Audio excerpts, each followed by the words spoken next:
Donc bonjour à chacun, chacune, bienvenue pour ce cours de survol de l'Ancien Testament, du 9 avril 2025. Donc ce quatrième cours abordera la quatrième grande période de l'Ancien Testament, qui est la conquête, c'est-à-dire l'entrée du peuple d'Israël en terre promise, en Canaan. Alors, cette période succède à la période de l'Exode, sachant que la période de l'Exode se termine par la mort de Moïse, après la marche de 40 ans dans le désert, parce que le peuple avait manqué de foi concernant la promesse de Dieu pour le pays promis. Donc Dieu avait condamné le peuple à marcher pendant 40 ans et avait condamné la génération du peuple d'Israël à ne pas entrer. Donc 40 ans sont passés, Moïse meurt, et donc là, Dieu demande à Josué de faire entrer le peuple dans le pays de Canaan, dans la terre promise. Donc c'est cette quatrième période, donc la période de la conquête. Donc cette période ne se trouve que dans un seul livre de l'Ancien Testament, c'est dans le livre de Josué. Voilà, il n'y a que le livre de Josué qui parle de cette prise, de cette conquête du pays de Canaan, de la terre promise. Donc cette période, elle va de moins 1405 à moins 1382 avant Jésus-Christ. Donc c'est une période qui ne dure que 23 ans.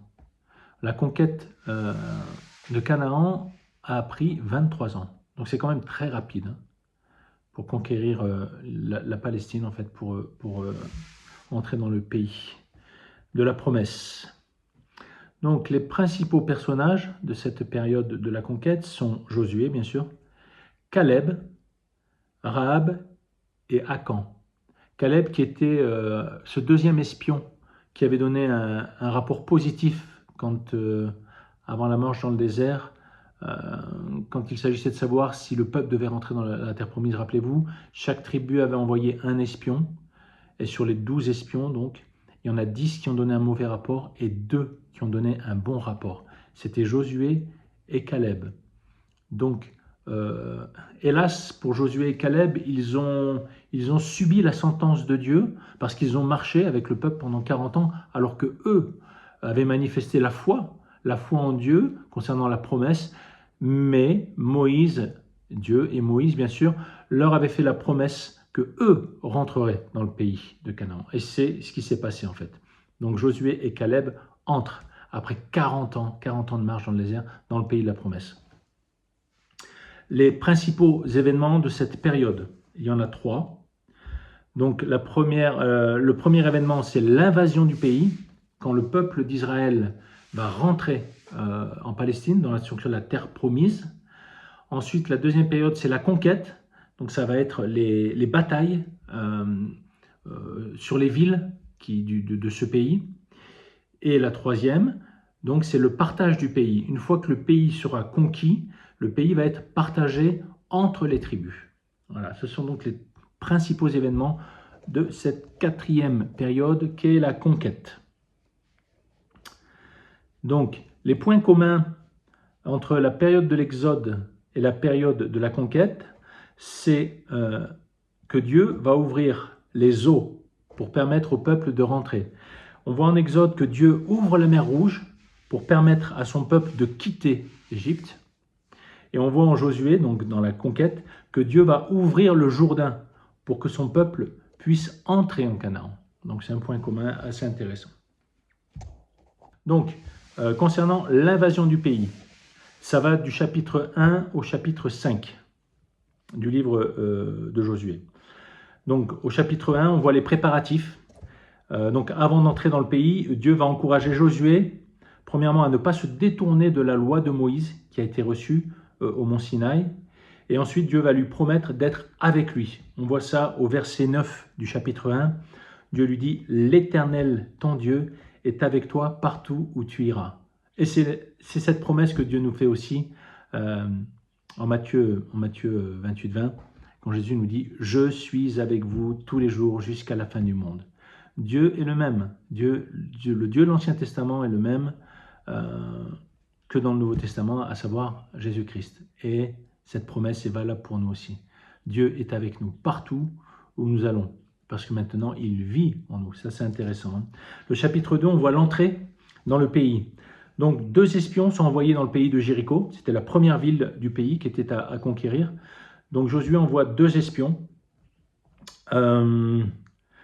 Et donc, le roi de Jéricho apprend que ces espions sont dans la ville. Il les fait rechercher. Et ces 2 espions vont se cacher chez une femme qui s'appelle Rahab. Rahab, c'est un personnage important de la Bible.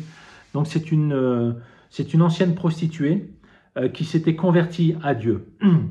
Donc, elle avait entendu parler du peuple d'Israël, des miracles que Dieu faisait avec le peuple d'Israël, et elle avait donc abandonné sa vieille vie, elle s'était convertie, et apparemment, elle avait manifesté une foi dans le Dieu d'Israël.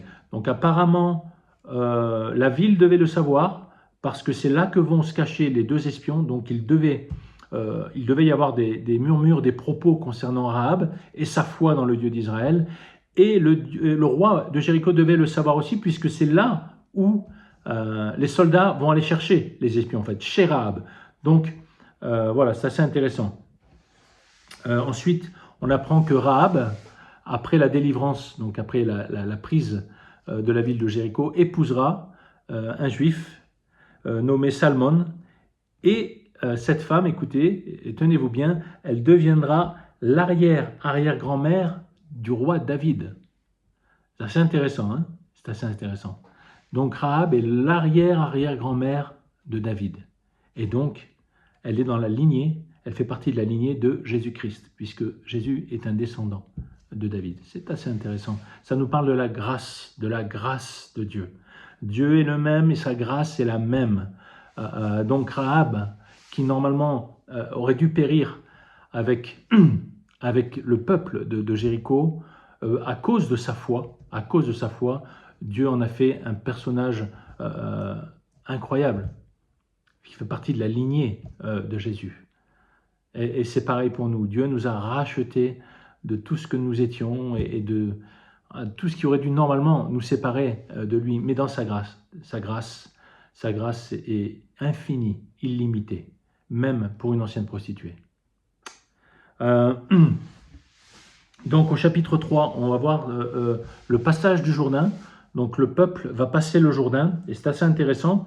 Donc devant le peuple, il y avait les sacrificateurs qui portaient l'arche de l'Alliance, et le peuple devait suivre quelques centaines de mètres derrière. Et donc Dieu va ouvrir les eaux du Jourdain, qui est un fleuve qui est en Palestine. Il va ouvrir les eaux du Jourdain au moment où les pieds des sacrificateurs vont toucher l'eau. Ça, c'est assez intéressant. C'est encore un miracle. Hein. Donc, le Jourdain s'ouvre lorsque les pieds entrent dans l'eau. Ça nous parle aussi de la foi. Notre marche par la foi. L'eau qui symbolise la parole de Dieu. Nous mettons notre foi dans la parole de Dieu et nous apprenons à y entrer et à y marcher. Et Dieu fait des miracles. Dieu ouvre les mers, ouvre les fleuves, ouvre les rivières, ouvre les portes, ouvre toutes choses. Lorsqu'on décide de marcher par la foi dans les eaux de la parole. Amen. C'est une belle image de notre vie chrétienne. Au chapitre 4, Dieu va demander donc au peuple, une fois qu'il sera passé, qu'il aura passé les eaux du Jourdain, de faire 2 petits monuments de pierre. Il lui demande de faire 2 tas de pierres, de 12 pierres, une pierre par tribu, un tas dans le Jourdain, avant que les eaux se referment, et un tas de l'autre côté du Jourdain, ce qui sera un monument en fait commémoratif pour le peuple, pour qu'ils se souviennent de ce que Dieu a fait pour eux et de leur entrée dans le pays de Canaan. Et c'est ce qu'ils feront en fait. Donc ils vont ériger ces 2 tas de 12 pierres. Ensuite, au chapitre 5, c'est intéressant aussi, avant de rentrer dans la conquête du pays, Dieu va demander une chose au peuple, une chose que le peuple ne faisait plus dans le désert et qu'il aurait dû continuer à faire, mais Dieu va rappeler le peuple à l'ordre, c'est la circoncision. La circoncision.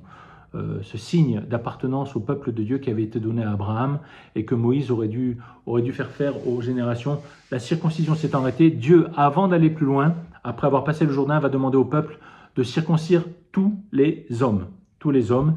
Et ensuite, également une chose, Dieu va demander au peuple, avant d'entrer dans le pays, de célébrer la Pâque. De célébrer la Pâque dans les plaines de Jéricho. Donc avant la ville, dans les plaines de Jéricho, le peuple va célébrer la Pâque.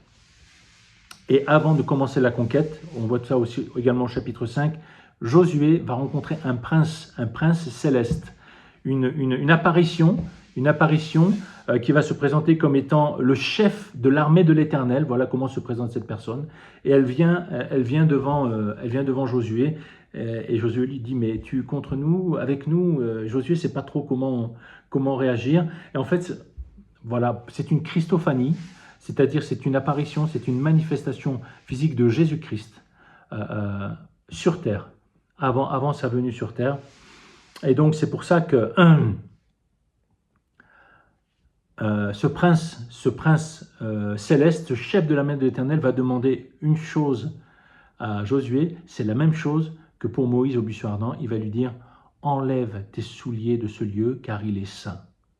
Ça nous parle de la sainteté de Dieu et de Christ aussi qui est devant Josué. Christ et Dieu, c'est la même chose, c'est la même sainteté et nous sommes appelés à enlever nos souliers devant cette sainteté. Donc ensuite, nous attaquons la conquête du pays. Donc les 5 premiers chapitres, c'était les préparatifs avant la conquête, avant les batailles. Cette fois-ci, on attaque la conquête du pays. Ça va du chapitre 6 au chapitre 12. Il y aura 6 chapitres sur les campagnes militaires. Donc, cette conquête du pays, elle va se passer en 3 étapes, une stratégie en 3 phases. La première, ça va être une campagne militaire sur les villes du centre du pays promis. Ensuite, il va y avoir une campagne militaire qui va descendre au sud du pays pour conquérir les villes du sud. Et ensuite, une 3e campagne militaire qui va s'attaquer aux dernières villes qui sont au nord du pays. Voilà, ça va se faire en 3 phases et en 3 étapes. Donc la première étape, c'est la campagne militaire au centre du pays. Donc ils arrivent par l'est et ils rentrent dans le pays. Donc ça va du chapitre 6 au chapitre 8. Et la première ville, c'est celle qu'on connaît bien, c'est la ville de Jéricho. Donc la ville de Jéricho est conquise en 7 jours. En 7 jours, Dieu va demander au peuple de faire une chose assez étonnante, c'est de ne pas attaquer avec les armes, mais il va demander au peuple chaque jour de faire un tour de la ville en marchant, de marcher et de faire le tour de la ville. Il va devoir faire ça une fois, chaque jour, pendant 6 jours. Ça nous parle aussi de l'humilité dans l'obéissance. L'obéissance et l'humilité sont liées. Donc, Dieu demande quelque chose d'assez étrange au peuple, mais le peuple n'est pas appelé à comprendre ce que Dieu demande. Le peuple est demandé à croire ce que Dieu lui demande. C'est ça la foi. La foi il ne s'agit pas forcément de comprendre. Qui pourrait comprendre Dieu? Qui peut comprendre les voies de Dieu? Les voies de Dieu sont tellement loin, elles sont tellement au-dessus de nos pensées. Mais Dieu nous dit, par contre, aie confiance, fais-moi confiance et obéis-moi. Obéis-moi. Ça, c'est l'humilité. L'humilité, c'est l'obéissance. Et donc, le peuple va obéir chaque jour. Le peuple va marcher et va faire une fois le tour de la ville. J'imagine la tête des gens qui habitaient à Jéricho. Ils devaient se dire, mais ils sont complètement fous. Ils sont complètement fous. Qu'est-ce que fait cette armée? Et au 7e jour, Dieu va demander une chose. Dieu va dire maintenant, le 7e jour, ça nous parle bien sûr du jour du repos, du sabbat, etc. Dieu va dire, le 7e jour, vous allez faire 7 fois le tour de la ville. 7 fois le tour de la ville. Et le peuple s'acquitte, le peuple obéit, et le peuple fait 7 tours. Et il demandera à la fin du 7e tour à tout le peuple de pousser un cri. Et c'est ce qu'ils vont faire. Et au moment où le peuple va pousser un cri, les murailles vont s'effondrer comme de la paille, comme du carton. Et en fait, il n'y aura pas de combat en fait. Parce que Dieu aura fait ce qu'il avait à faire pour son peuple. C'est Dieu qui combat pour son peuple. Et c'est un exemple tellement beau. Et donc les murailles vont tomber. Et l'armée d'Israël, le peuple d'Israël n'aura qu'une chose à faire, c'est ce que Dieu lui a demandé, de dévouer par interdit la ville. C'est-à-dire dévouer par interdit, ça veut dire tuer tout ce qui est vivant. Hommes, femmes, enfants, animaux, tout ce qui respire doit être tué, doit être éliminé.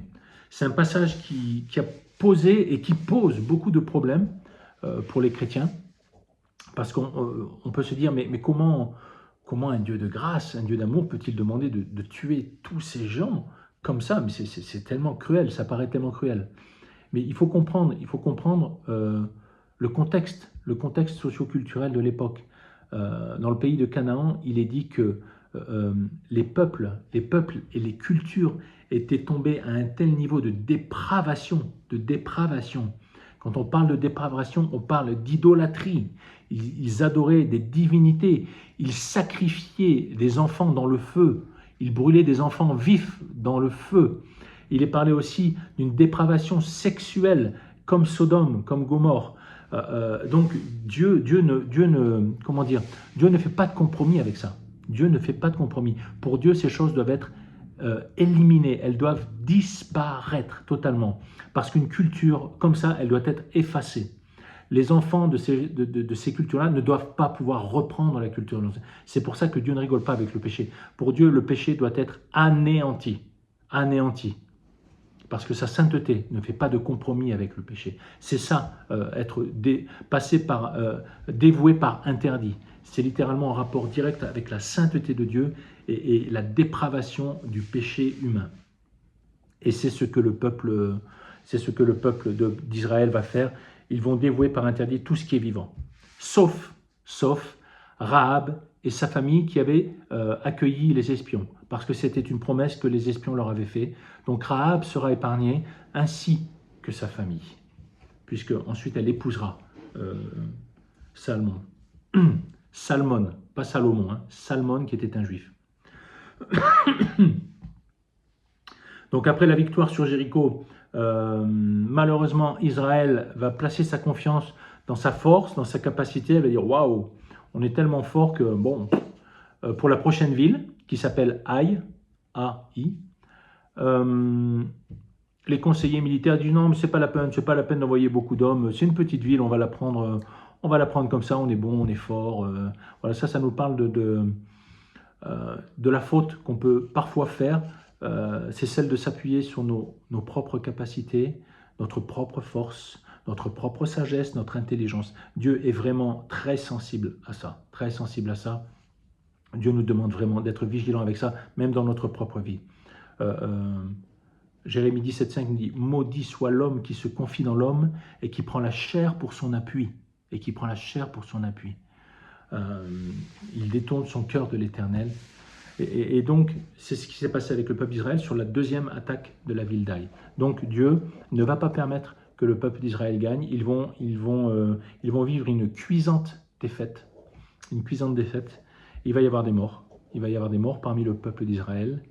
Et ensuite, il va y avoir une seconde affaire dans cette affaire. C'est que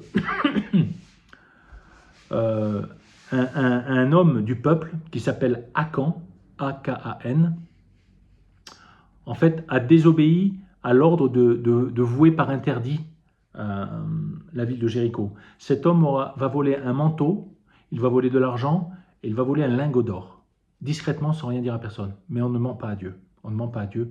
Et Dieu va interpeller Josué sur l'acte de cet homme.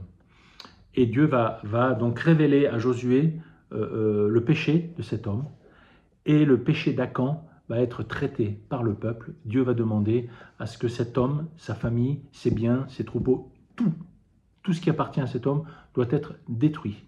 Ils vont être lapidés par le peuple et ils vont être brûlés. Lapidés et brûlés. Encore une fois, on ne rigole pas avec la sainteté de Dieu. On ne rigole pas avec la sainteté de Dieu.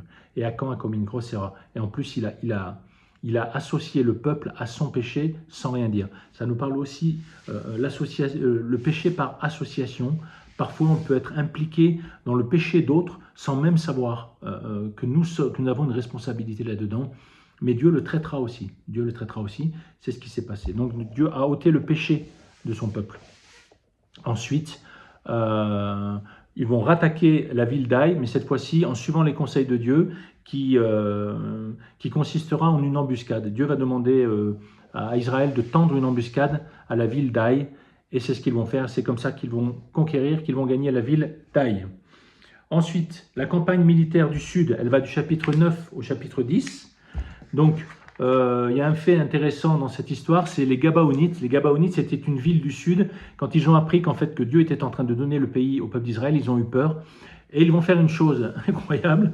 Ils vont se déguiser en peuple très éloigné. Ils vont mettre des vêtements usés. Ils vont prendre des animaux avec.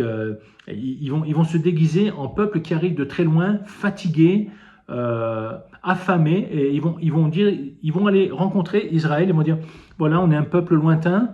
On est pauvre, on a faim, on est fatigué. Et on voudrait juste faire un pacte de non-agression en fait. Voilà, nous, on veut juste être en paix avec vous. Et donc, Israël va se faire avoir par cette situation. Et ils vont faire un pacte, ils ne vont pas les agresser. Et ils apprendront finalement que c'était un mensonge, c'était une ruse, en fait, des Gabaonites, pour ne pas se faire tuer, en fait. Et bon, et du coup, ils ne les ont pas tués, mais par contre, les Gabaonites sont devenus les serviteurs du peuple d'Israël pour servir pour le bois, l'eau, pour le temple, pour toutes les tâches qui étaient difficiles pour la gestion du temple. Donc les Gabaonites ont été, utilisés pour toutes ces tâches. Ensuite, au chapitre 10, on va voir les rois amoréens, donc toujours dans la partie sud du pays. Quand ils vont savoir que les Gabaonites ont fait alliance avec Israël, ils vont s'associer entre plusieurs rois pour essayer d'attaquer Israël. Mais Dieu va prévenir Josué qui va devancer l'attaque et qui va attaquer avant qu'ils ne soient prêts, ces rois. Et il va détruire en fait ces rois. Avec un miracle incroyable, c'est que pendant cette bataille contre les rois amoréens, Dieu va maintenir la lumière pendant 24 heures. Josué va demander à Dieu de maintenir la journée, c'est-à-dire que la lumière reste pour qu'il puisse terminer d'achever ces rois. Et c'est ce que Dieu va faire, c'est un miracle assez étonnant. Dieu va faire durer la journée pendant 24 heures. Est-ce que c'est la Terre qui s'est arrêtée de tourner? Est-ce que c'est le Soleil qui a arrêté de tourner?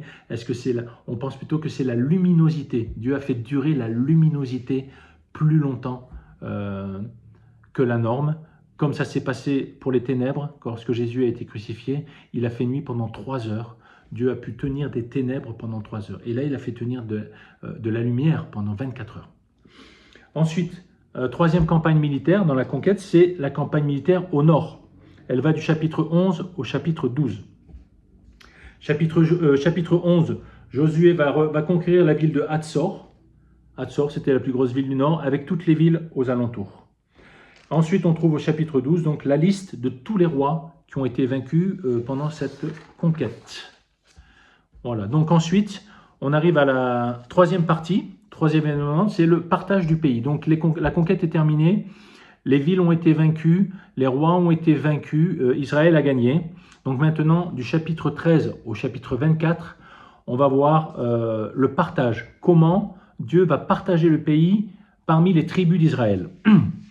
Donc, le territoire, au chapitre 14, on voit que le territoire de chaque tribu est tiré au sort, en présence de Josué et des principaux chefs de tribu. Donc Josué et les chefs de tribu se réunissent et le territoire est tiré au sort.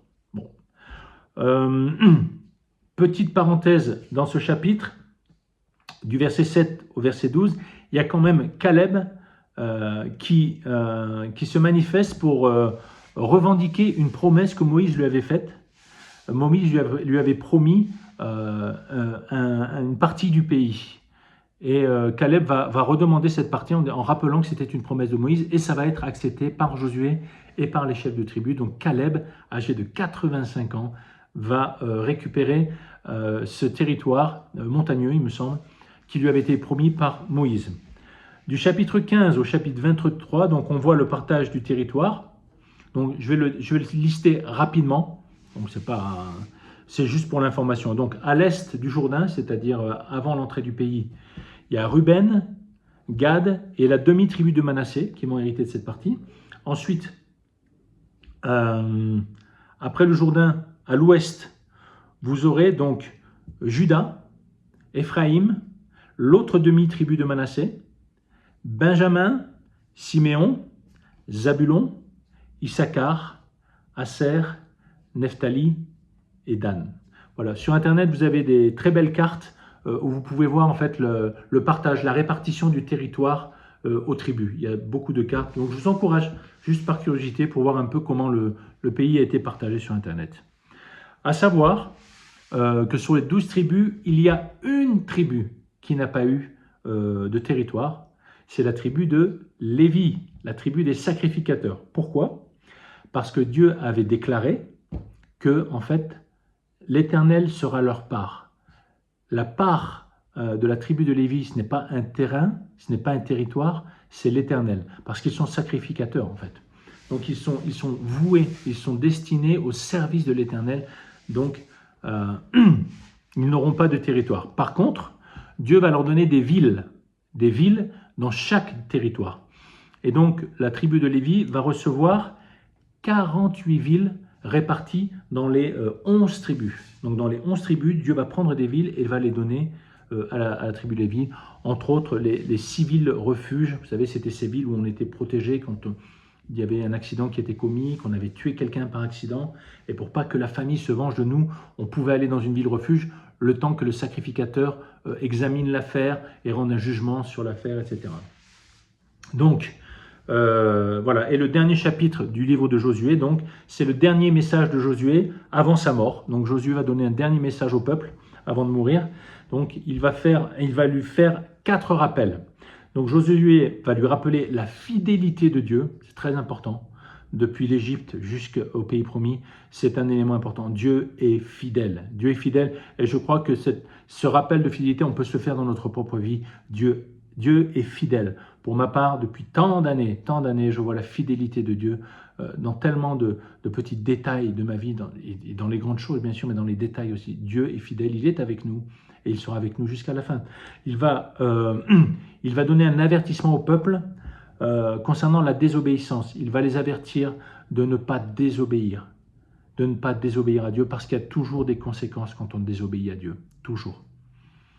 Le troisième élément, c'est qu'il va faire un résumé de l'histoire passée. Donc il va faire encore un rappel de tout ce que Dieu a fait pour le peuple. Et le quatrième message, ça va être de servir Dieu. Il va exhorter le peuple à servir Dieu. Servir Dieu de tout son cœur, de toute son âme, de toute sa pensée et de toute sa force. Et c'est exactement ce que nous faisons et ce que Dieu nous demande aussi à nous. Soyez bénis et à la semaine prochaine. Au revoir.